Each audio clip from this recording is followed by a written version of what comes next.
Alam mo, nakakalungkot kasi may mga Christmas party na hindi kasama yung mga bata. Pinag-absent.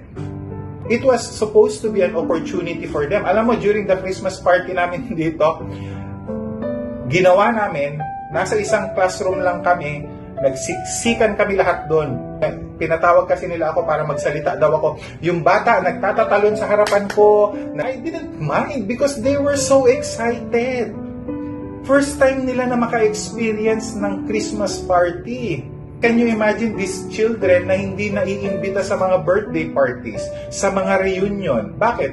Ayaw na lang ng magulang kasi nga, ganun eh. Pero hindi eh. Dapat nga natin silang i-expose.